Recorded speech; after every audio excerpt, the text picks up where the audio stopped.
in the wrong place. I know that you only signed up to Instagram yesterday, so that's absolutely fine. I don't think I even watched a live video for about maybe 6 months. I was like, I don't even know what that is. It doesn't sound edited and perfect to me. Yeah, that's right. Completely guilty. You've got me. Exactly. Well, thanks so much for coming on board today. To give everyone a little bit of context, today we're going to be interviewing Rhys Cornock. For some reason, because I always email you, I had your last name completely different in my head. The founder of Sprout Scientific, and what they do is both websites. I should have hired you to do mine, if I'm going to be honest, and also government grants. So Rhys has been helping me get a couple government grants, and it's one of those things that I had never heard of before, and then someone told me, and I'm like, what? The government gives you money? So That's right. Yeah. I thought I'd get you on board today just to tell everyone a little bit about what they are and how you get them and how you might qualify. Obviously, there's heaps, so maybe just go through the main ones. But let's start Yeah. with, what is a government grant and how do they benefit small businesses? Yeah, okay, no worries. So a grant is effectively a purpose-driven money contribution, and often a reimbursement offered to a business or a person. So Yeah. while local, state, and federal government grants are more common, they can also be administered by corporate groups as well as charities and not-for-profit organizations as well. So each grant usually sets out with a specific purpose that it's trying to serve. Charities, for example, might offer a grant that will further their cause. Corporate entities might be looking to use the opportunity to give back or to attract a positive sentiment from their communities along the way. Meanwhile, government opportunities are more likely to target specific demographics or industry sectors that are in need, or they can use them as a mechanism for stimulating the economy by encouraging businesses to spend and take risks or even respond to crises as well. But regardless of what's offered, grants usually support small businesses by encouraging them through a cash boost to either make positive change in their community or society as a whole. Or if they're facing unfortunate circumstances, to weather the storm and ride it out. Oh, that's awesome. So for a small business, what are a few key grants that entrepreneurs should go for that they may not be aware of? Yeah, okay. I would say that the bread and butter for entrepreneurs, and especially those with an innovative new product that they're looking to push, would be a set of probably 3 key grants that are geared at different stages of their development journey. The first of these would be the New South Wales only minimum viable product grants. And they're looking to help businesses that are pursuing a scalable concept or prototype and develop that to a market-ready product. And for that particular grant, there's cash support of up to $25,000. That's a great way for businesses to get started and test their concept in the market. And that's provided they can co-contribute $25,000 of their own into developing that product. The research and development tax incentive also offers a very generous 43.5% tax offset or cash reimbursement in some circumstances for groups that are conducting innovative projects with a high degree of technical risk. And finally, the export market development grants, they're more geared towards those groups that have an established product that they're now wishing to promote and push overseas. Oh, that's great. I think I could go for all 3 of those. Yeah, no worries. Just give us a call and we'd be happy to help. So how does it work in terms of getting a grant? Like, what do people need to do? I think the first thing to sort of realize is that there's hundreds, if not thousands of grants out there, big and small. And the first step is always trying to find a program that your business fits the bill for, or that you fit squarely into.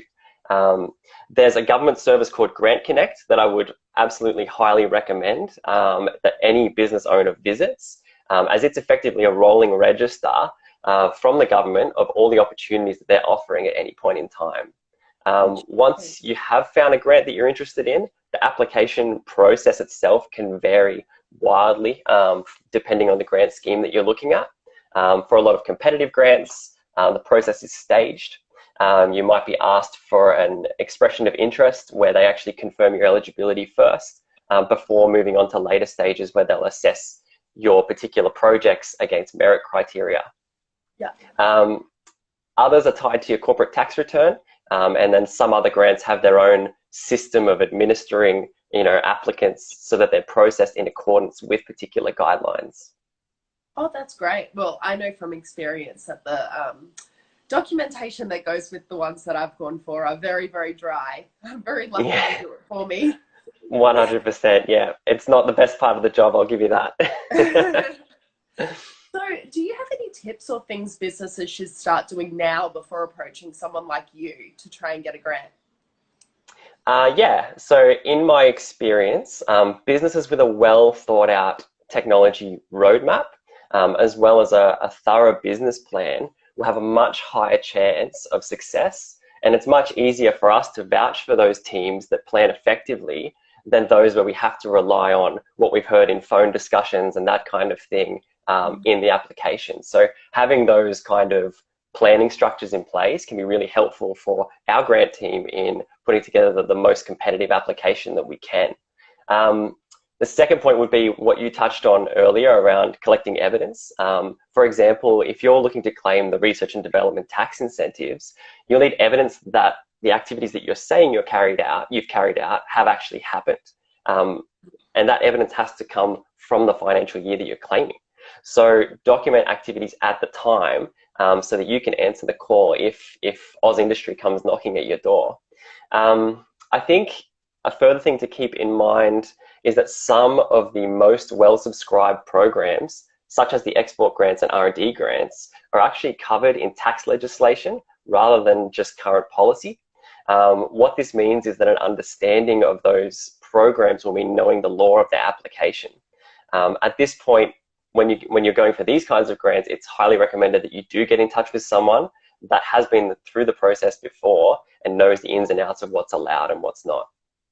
Yeah. No, I remember going through R&D. There was some very in-depth interviews with my web developers at the time, and they had to prove all of these systems they were doing that were new and innovative. Very glad I didn't have to do that myself.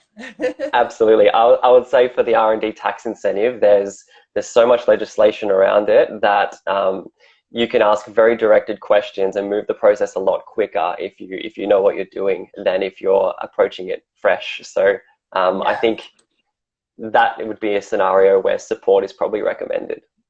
Yeah. Did you say before that one is for creating kind of new programs that have a high chance of failure? You said something like that? That's right. So it doesn't have to be a program like a software, but it also isn't restricted to those wearing a white coat and, playing with chemicals in the lab either. But yeah, as long as your project has a degree of technical risk and you're not really sure of the outcome, and the way that you approach that project is in a systematic way, then you could be eligible for that for that program rather. So if that is you, then I would recommend reaching out to someone who can sort of guide you along that path. Yeah, I definitely deserved that for Expert Hub, I think. Yeah, I think so. I think if failure is part of the criteria, then for sure. But it seems to be going a lot better now, so yeah. So do you have anything to add or any other tips, Rhys? Yeah, I would say just be careful from anyone approaching you that if you are reaching out for support, just be wary of anyone that's selling something that seems too good to be true, or of agents promising you to triple your returns, as these groups could actually cause damage to your business, and that's not why we're here. We're here to make sure you guys are funded for the great things that you're doing.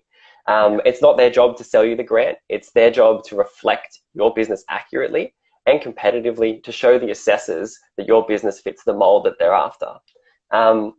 Finally, I think in light of COVID-19 and the uncertainty of this time, it's important that businesses and individuals are around the support that the state and federal government are offering. Currently, there are federal relief measures being put into place. I think they're in the Senate today that would provide $20,000 to $100,000 to businesses employing people, as well as the JobKeeper payments that you've probably heard about, around $1,500, that many small businesses will have access to. I'm also aware that the New South Wales government have released a $10,000 grant program for businesses employing people in New South Wales. And more details with that are still to come out, but that's another one that people should keep on their radar. That's good to know. I might make money out of this. I don't think that's what it's for, but you know, you can always throw your hat in the ring. All right. So how can people get in touch with you, Rhys? Yeah, if you are looking for grant writing assistance, we would be delighted to help at Sprout Scientific. The best way to get in touch is via email through info@sproutscientific.com, or you can give us a call on 7202-111. Great. Well, hopefully if I can remember how to do it, I'll save and download this video and then I'll post it up again so people can find it again. But I'll put it out in my Expert Hub EDM for you today as Beautiful. well. That would be most Cool, appreciated. And thanks so much for having me on and to share today. I really appreciate it. And thanks everyone for coming. Thanks, Brittany. Bye. Bye.